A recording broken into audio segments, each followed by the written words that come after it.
할렐루야. 오늘 이 한 날도 주님의 은혜로 승리하시기를 축복합니다. 오늘 14장에서는 또 여전히 하나님의 심판이 이어지는데 그 대상은 누구냐?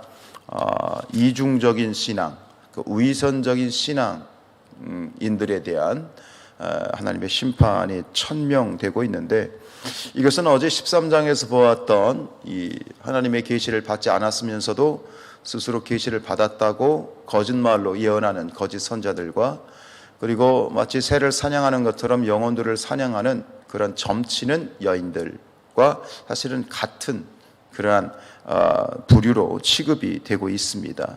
즉 위선적인 신앙, 또 이중적인 신앙이지요.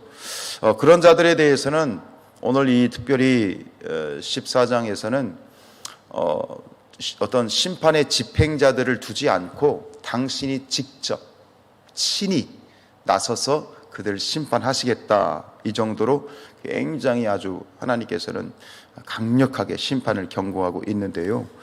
3절에 보면 인자야 사람들이 자기 우상을 마음에 들이며 죄악의 걸림돌을 자기 앞에 두었으니 그들이 내게 묻기를 내가 조금인들 용납하랴. 14절에 그런즉 너는 그들에게 말하여 이르라.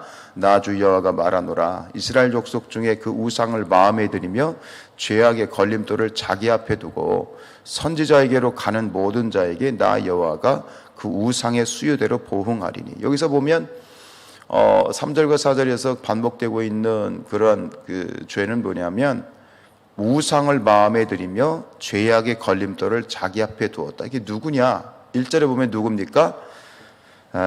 이스라엘의 장로입니다. 이스라엘 장로. 여기서 장로는 지금의 우리 직분의 개념이 아닙니다. 지금의 장로, 장로님, 권사님 할 때 그 장로가 아니고 이 장로는 원로입니다. 그러니까 지금 이 장로들은 지금 예루살렘에 있는 장로들이 아니라 바벨론으로 포로로 잡혀와 있는 사람들 중에 지금 포로 공동체 안에 있는, 바벨론에 있는 포로 공동체 안에 있는 그런 어른들, 소위 말하는 어른들을 말하는 것이죠.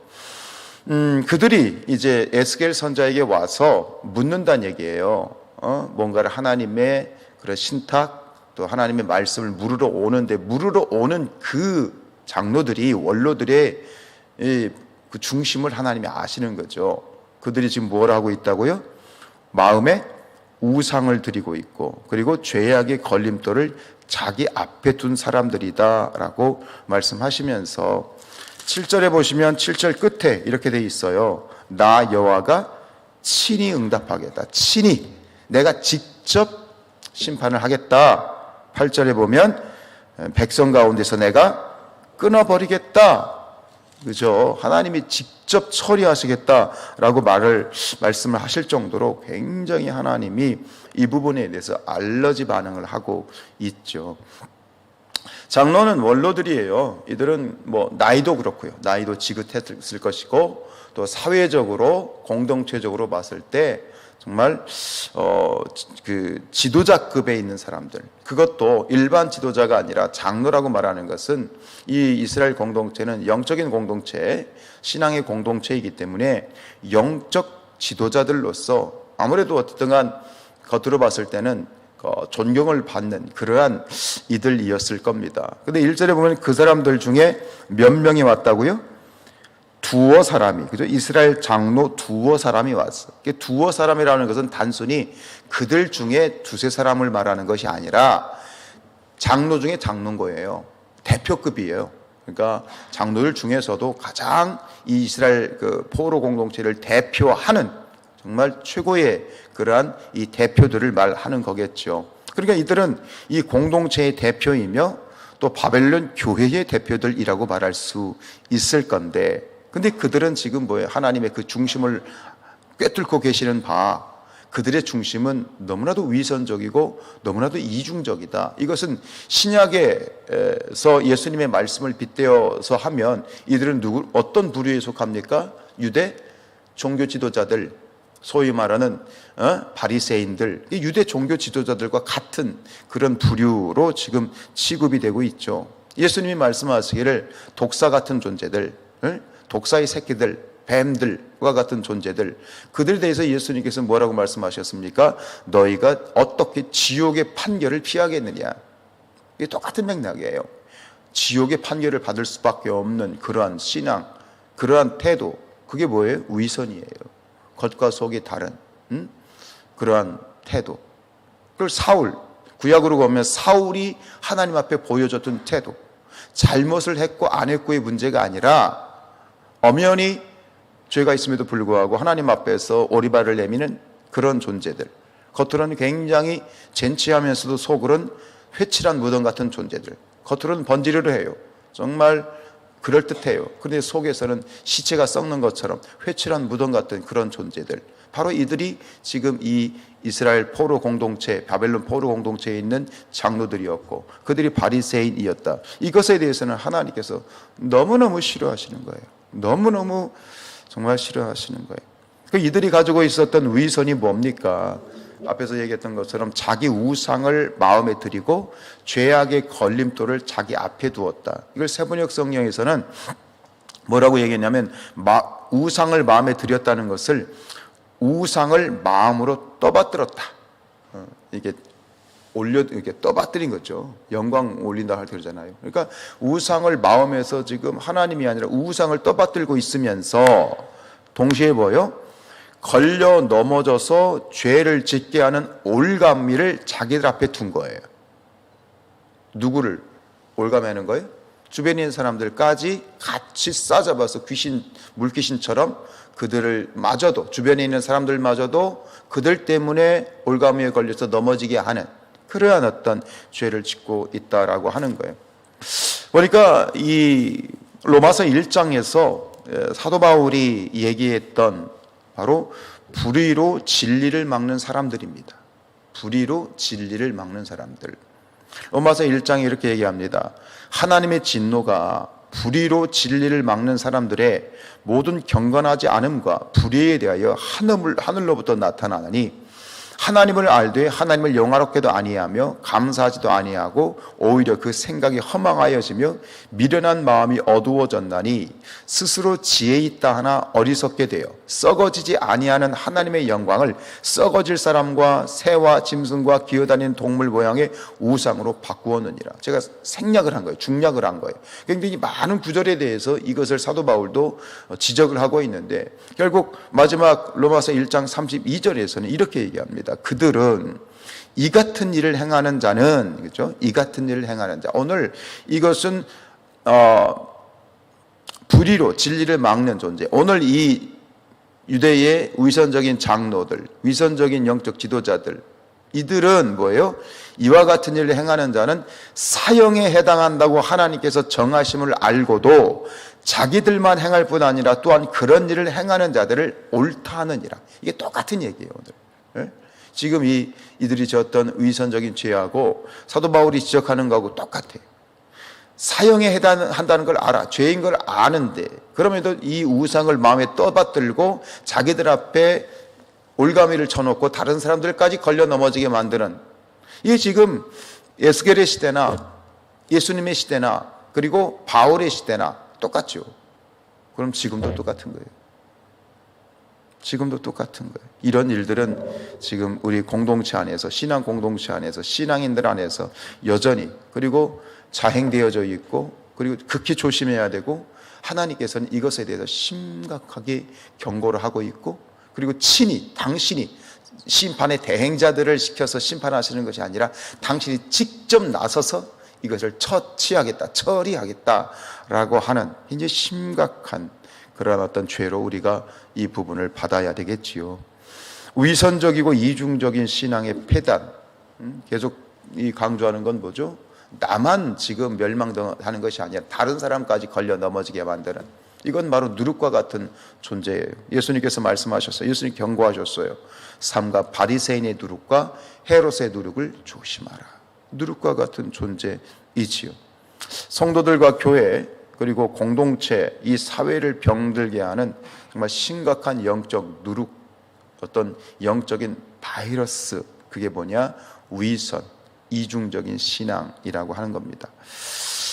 여러분, 우리가 지금 우린 기성세대이지 않습니까? 우리는 그냥 뭐 어쩌다 보니 기성세가 됐어요. 우리도 아이적이 있었고 젊은 날이 있었지만 지금은 기성세대가 되어서 우리의 다음 세대에게 이제 그들 앞에 있는 서 있는 존재가 됐는데, 말씀을 묵상하면서 굉장히 심각한 도전은 무엇이냐면 우리가 바로 이런 장로가 되어 있다는 거예요. 그러니까 위선적인 장로가 아니라 장로와 같은 존재, 저나 여러분들이나 장로와 같은 존재가 되어 있잖아요. 지금 모든 공동체 안에서 어른이 되어가고 있잖아요.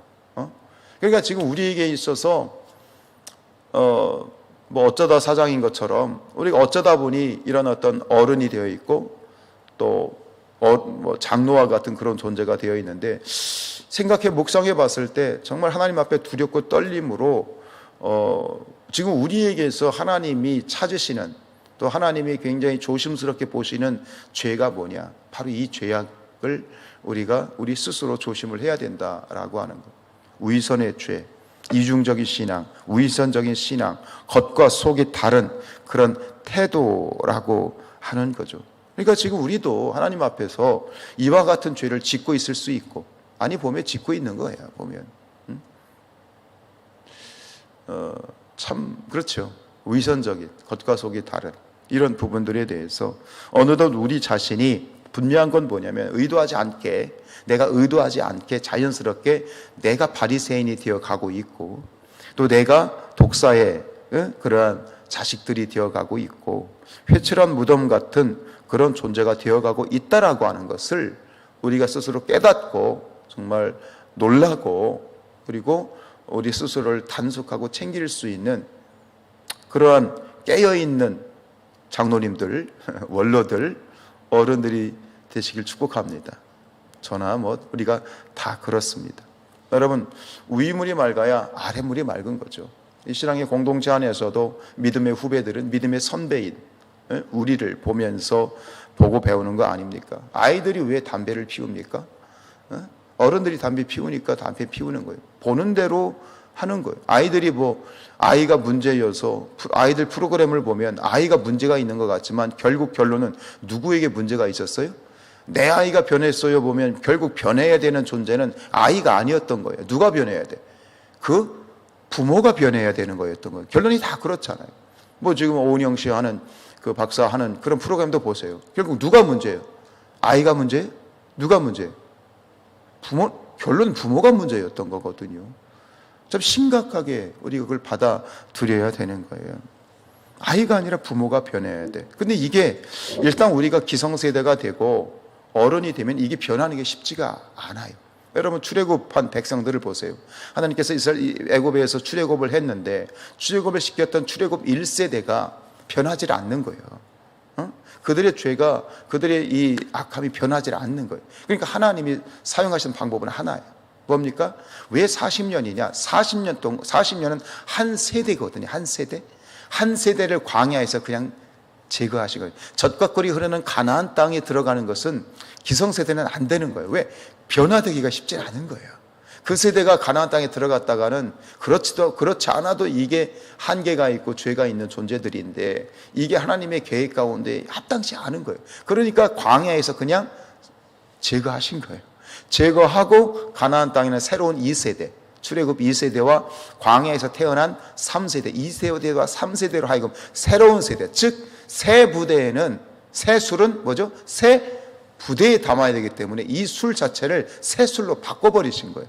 그만큼 이 변화되는 것이 어렵다라고 하는 거예요. 이건 무슨 말입니까? 지금 우리가 하나님 앞에서 정말 깨이고 날마다 하나님 앞에 내가 죽노라 깨어있지 않고 하나님 앞에 기도하지 않고 하나님 앞에서 매달려서 부르짖어 기도하지 않고 말씀 앞에 서지 않으면 우리도 똑같이 지금 뭐가 되느냐, 출애굽 1세대와 같이 되고 바리새인과 같이 되고 이 있는 지금 이 이스라엘의 바벨론 포로 공동체의 장로들 같이 될 수밖에 없는 우리의 존재예요.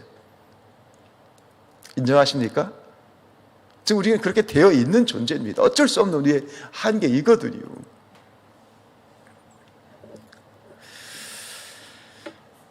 결론은 하나밖에 없어요. 날마다 하나님 앞에 서야 된다. 아멘. 날마다 매일 하나님 앞에 서서 고람되어 하나님 앞에서 나를 비추어 보고 하나님, 내가 이 바리새인적인 모습, 위선적인 모습, 주여 나를 불쌍히 여겨 주옵소서, 긍휼히 여겨 주옵소서.